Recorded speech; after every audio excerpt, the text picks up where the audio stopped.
Israel's foreign ministry spokesman slams the new EU foreign minister Joseph Borrell over his use of, quote, threatening language. Borrell earlier warning Israel that if annexation of settlements is implemented, it would not pass unchallenged. The Iowa Democratic Party claims inconsistencies for the unprecedented delay in the state's Democratic caucus results as the Democratic candidates head to New Hampshire without clear results. And preparations in Washington for the annual State of the Union address by President Trump. So what can we expect from the president in just a matter of hours? We'll be live to break that down.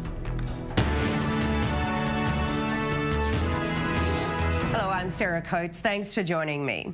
A dramatic shift forward between Sudan and Israel, with Israel's interim Prime Minister Benjamin Netanyahu in Uganda yesterday, where he held a series of meetings with regional leaders, including from Sudan. Now, the discussion between Netanyahu and Sudan's interim leader have spurred discussions on the prospects for diplomatic relations with the African nation, which has been an actor against Israel for 3 decades under former leader Omar al-Bashir. Now, US Secretary of State Mike Pompeo issuing a statement that in the wake of potentially improving relations with Israel, Sudan's leader might be invited to the White House this year. Now, both the Israeli Prime Minister Benjamin Netanyahu and his opposition Blue and White chairman Benny Gantz are speaking to their supporters right now at campaign rallies just weeks out from the third round of elections here in Israel, happening March 2nd, with no end in sight to the political deadlock. And for more, let's go now live to Petah Tikva, to our diplomatic correspondent Ellie Hockenberg, who is standing by at a Likud party rally. Ellie, thanks for joining me. It's really been a whirlwind week for Benjamin Netanyahu, firstly being in Washington, where you were, following the unveiling of that peace plan by the Trump administration, then, of course, to Moscow to bring Nama Ishakar home, and now to Uganda, where he's just come home from. Tell me, what can we expect from Netanyahu tonight to his supporters?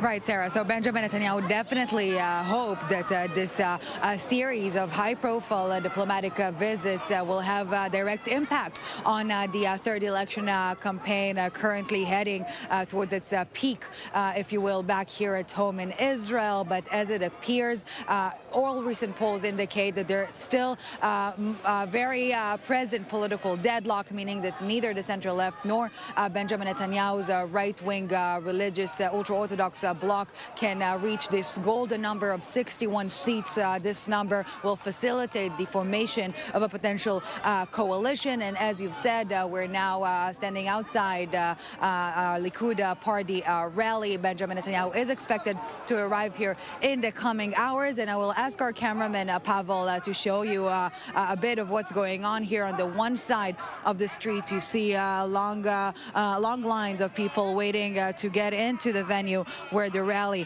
will take place. But on the other side of the street, you see a counter-protest. After the bus will move, you will be actually able to see it, of Netanyahu's opposition, obviously hoping to underline the issue of criminal indictments that were submitted against the Prime Minister a few weeks ago. But as I said, all recent polls indicate that not even this is enough to break the political deadlock. I can tell you, Sarah, that the Likud party and Benjamin Netanyahu believe that this time around the potential game changer will be to persuade right-wing voters that perhaps stayed at home in the previous 2 rounds of elections to actually make them go out and vote. And this is why we're likely to see much more of Netanyahu, meaning more public appearances, more Netanyahu going out and about to meet the people on the ground like we see here today. So this is likely to be a very hectic couple of weeks for Benjamin Netanyahu, that again is expected to make a whole lot of public appearances such as the one we are at right now. All right, Ellie Hockenberg there in Petah Tikva. Thanks for the update. We will come back to you a little later on. Let's bring in our correspondent, Jordana Miller. Jordana, tell me, as Ellie said, Netanyahu has really been on a whirlwind journey to a number of locations to try and sort of drum up support over the last week or so. But not really seeing any bumps in the polls as, he would have expected. Tell me why. That's very true. I mean, he's done a lot of globe-trotting, but it hasn't really seemed to pay off, at least not yet. The last polls we have are from a few days ago. Very, very little movement, very few gains for the Likud party, possibly one seat in one poll, very few gains for the right-wing parties in general, and that's what he needs their support, right, to hit that 61-seat majority. It looks like Netanyahu is going to focus now on getting out the vote. That's what he needs to do. He needs every single supporter to come out and go to the polls for him. And essentially, that is going to preoccupy him, I think, for the next number of weeks. All right, Jordana, thank you for that, and stay with me. Let's go now to our senior correspondent, Owen Alterman, who is standing by at a blue and white event in Rishon LeZion, which is just south of Tel Aviv. Owen, thank you for your time. It's been an extremely active week for Benny Gantz's opponent, Benjamin Netanyahu. Tell me, how is Benny Gantz planning on sort of countering that just weeks out from this third round of elections? Well, Sarah, if the campaign from Blue and White over the last 2 days is any indication, then what we will hear from Benny Gantz in just about an hour's time is him pivoting back to what has been his core message, that a prime minister who is under indictment, now facing trial, cannot serve as prime minister, and that Israel needs him. And as the Blue and White campaign slogan goes, we have to move forward. Again, an allusion to the ongoing political stalemate here in Israel and the fact that Netanyahu, from Benny Gantz's perspective, is still in office. As you can see around me, people have started to file into lines, to file into the auditorium for this event. This is the first town hall event of this election campaign for Benny Gantz. His spokesperson said that he expects that Gantz will do about 3 of these events a week. Rishon LeZion, an important swing vote city in the Tel Aviv area, that Blue and White won, but not necessarily by a huge margin, so this may be one of many places that the party wants to target.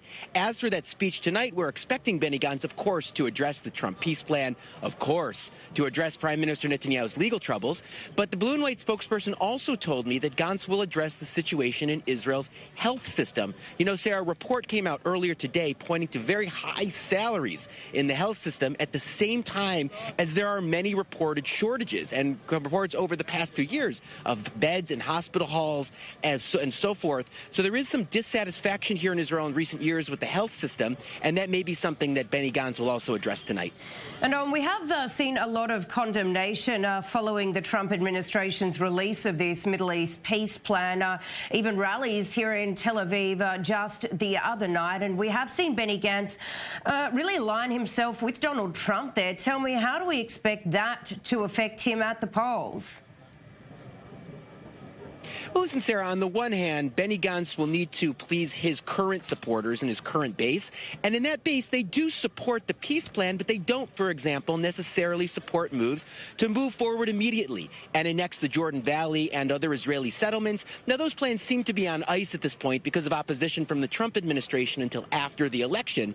But Benny Gantz will want to please those supporters and reach out to them. At the same time, in order to actually create a different result in this election campaign, he needs to reach what are called in Israel the soft right voters and get voters to cross camp lines, to cross block lines, if you will, to move away from the right-wing bloc and from the Likud party and then to vote for the Blue and White party. That's Benny Gantz's best chance not only to enlarge his own party's share of the vote, but to enlarge his bloc's share of the vote, and in that way really put him in a different position. And to appeal to those voters, he needs a slightly different message. So he is trying to thread that needle by, as you mentioned, coming out in support of the plan, but having a very nuanced position on this issue of annexation. One tactical thing Gantz wants to do, and the spokesperson confirmed that this is still their plan, is to put the peace plan before the Israeli parliament for an up or down vote. And why is that a shrewd tactical move, Sarah, for Benny Gantz? Well, it puts Netanyahu in a tough position. He won't want to vote against the plan and insult U.S. President Donald Trump, but he won't necessarily want to vote for it outright. There's opposition in his right-wing camp to this concept of a Palestinian state. That's a core part of the plan. All right, Owen Alterman there. We'll come back to you very shortly, but we are going out for a short break. Stay with us.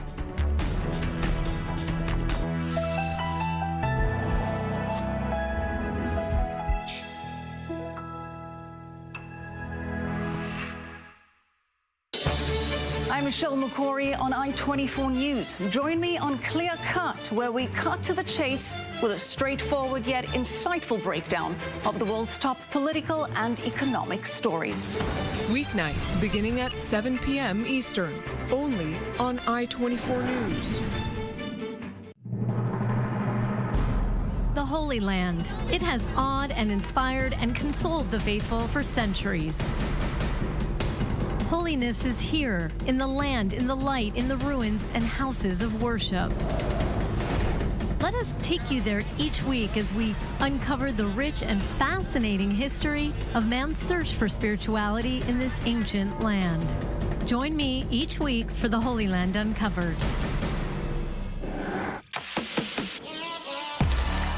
You're stuck between a rock and a hard place. One of the key issues in this election is women's rights. Sometimes the best gifts come in the ugliest packages. You don't grow without dips and valleys. If it's always like that, then how do you ever learn?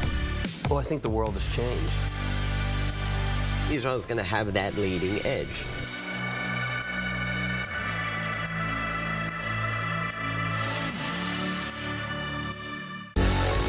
We're on the inside of political and religious passions in Jerusalem, breaking down the financial trends shaping the global economy, giving you key context, not just headlines. With the stories from Israel that touch the U.S. and those across the region with impact far beyond its borders. Every Monday through Friday at 1 p.m. Eastern, catch The Rundown, where the Middle East meets the world.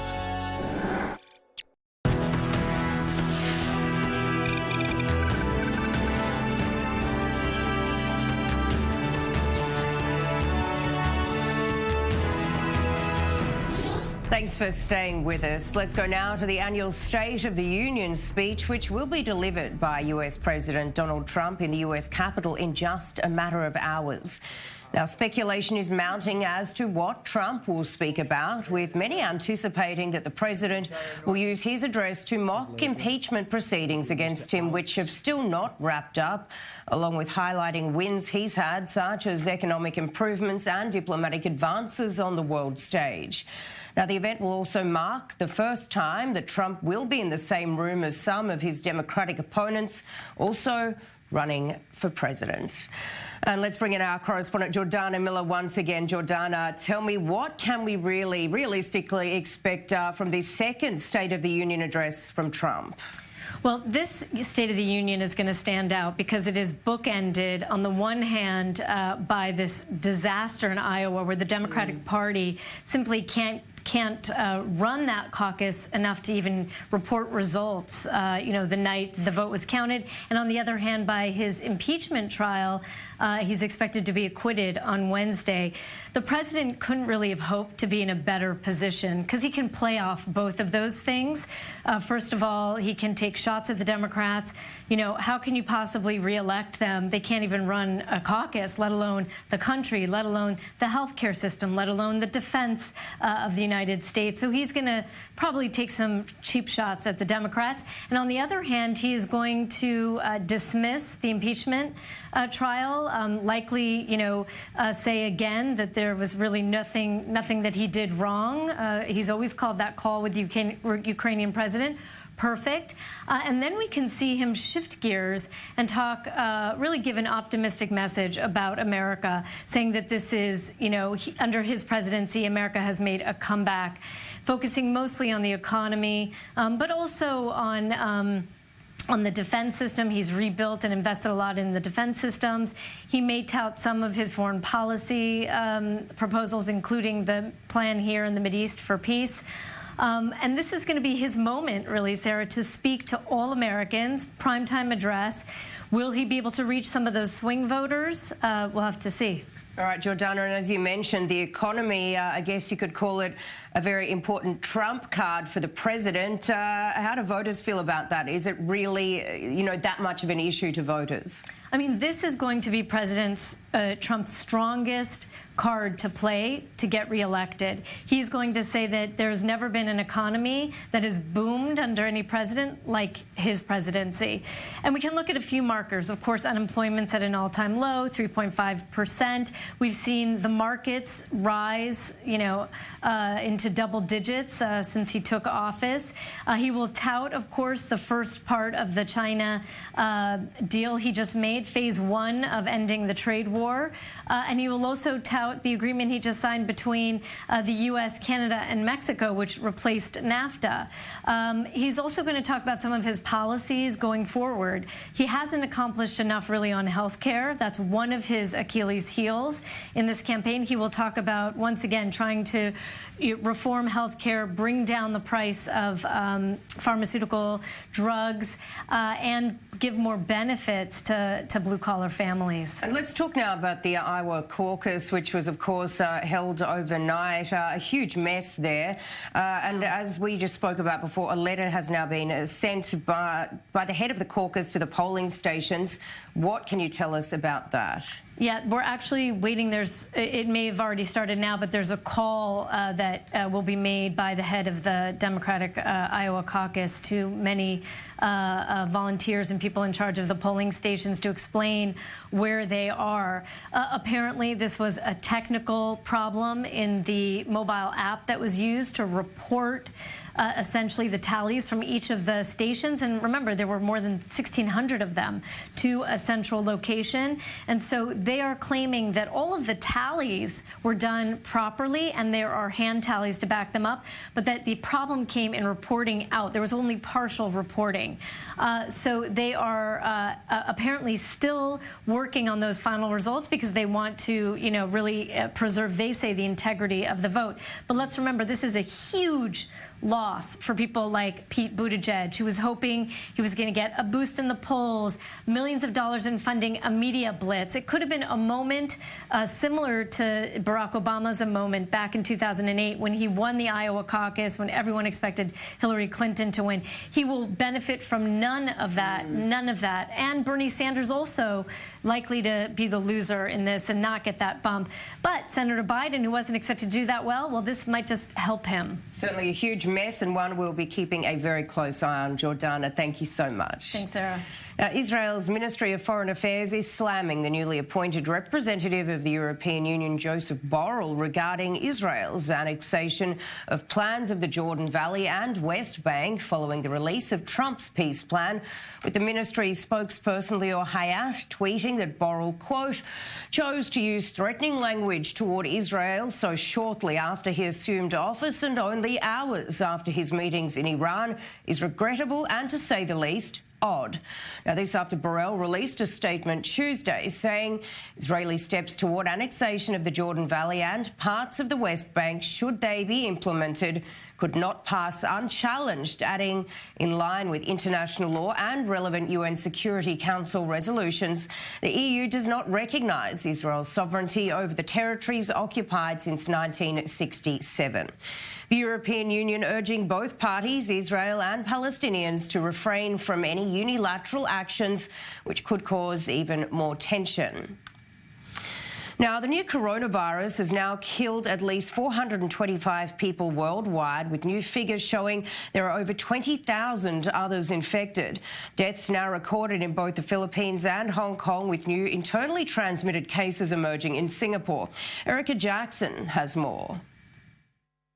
The deadly coronavirus outbreak killing hundreds and infecting tens of thousands, as China now admitting to, quote, shortcomings over its reaction to the outbreak. All while a hospital that was just built in Wuhan, the epicenter of the virus, has officially started taking in patients with the flu-like infection, and the deadly virus turning cities like Shanghai into ghost towns.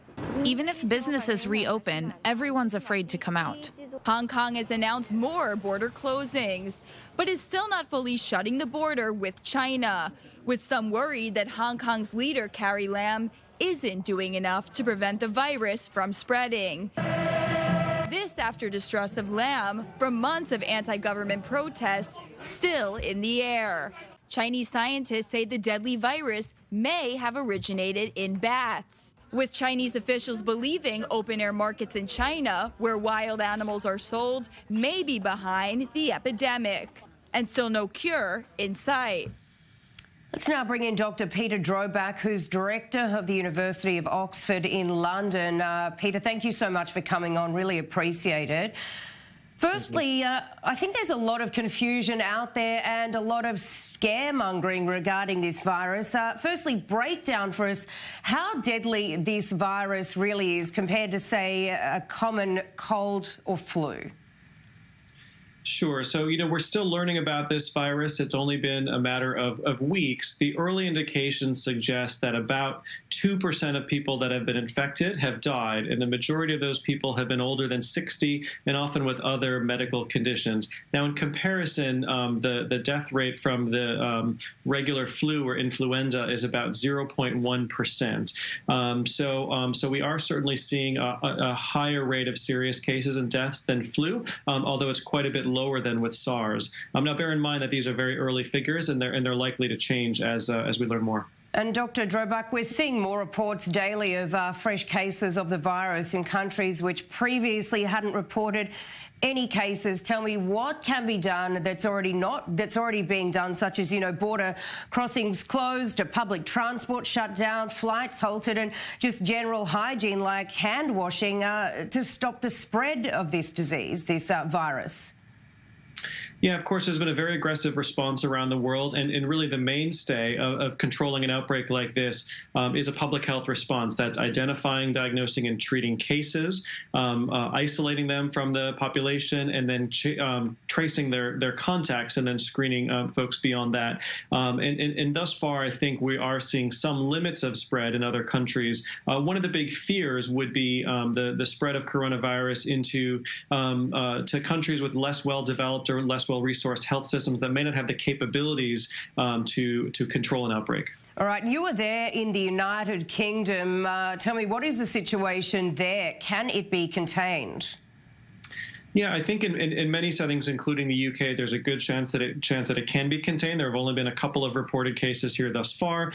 They've been dealt with extremely well. Some Britons based in the epicenter of the outbreak in China have been evacuated and returned to the UK and are currently isolated.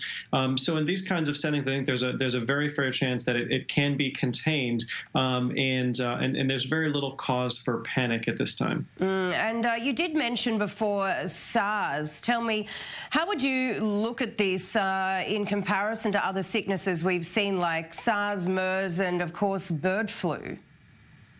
So SARS and MERS and this new coronavirus are all actually related. They're from the same family of coronaviruses. So they're spread in similar ways, usually through coughing and sneezing when people get sick or through contact with a contaminated surface. Now, it appears that this new coronavirus is more easily transmitted from person to person than either SARS or MERS. But what we're seeing is that the rate of serious cases and deaths is quite a bit lower. Obviously, we've seen a greater number of cases in a shorter period of time with the new coronavirus, and that's a real cause for concern. Okay, and we have been seeing reports on a new vaccine being developed. Tell me, what is the status on that? Well, there's really a race to develop a new vaccine. Chinese authorities published the entire genetic sequence of the new coronavirus just a few weeks after first isolating it, and that's led to scientists around the world working on new vaccines. And there have been reports that some have been developed. Realistically, even in the event that that an effective vaccine is discovered, it's going to be a matter of months before safety and efficacy testing can be done and allow it to get into wider use. In the meantime, there are quite a number of trials with existing antivirals to see whether they can be effective against the coronavirus. And so we're learning more every day. And Dr. Drobak, so much concern around the world. Everybody's really talking about coronavirus. Tell me, how likely is it that things will get worse? You know, it's a very dynamic situation. Obviously, the spread has been much quicker than many anticipated, and so it's difficult at this time to say what the future holds. I think there certainly is a chance things may get worse before they get better. I think there is still potential that that the isolated outbreaks that we're seeing in countries around the world can be contained in many settings, but it's really going to require a continued, very aggressive response and really international cooperation. Dr. Peter Drobak there in the United Kingdom, really appreciate your insight into this. Certainly has a lot of people concerned around the world. Thank you so much for your time. Thank you. Pleasure. And we are, of course, waiting for Israel's interim Prime Minister Benjamin Netanyahu and his opposition, the leader of the Blue and White Party, Benny Gantz, to speak to their supporters here in Israel tonight. And we will be bringing you up to date with what they have to say very shortly. But that is all we have time for this edition of I-24 News. I'm Sarah Coates. Thanks for watching.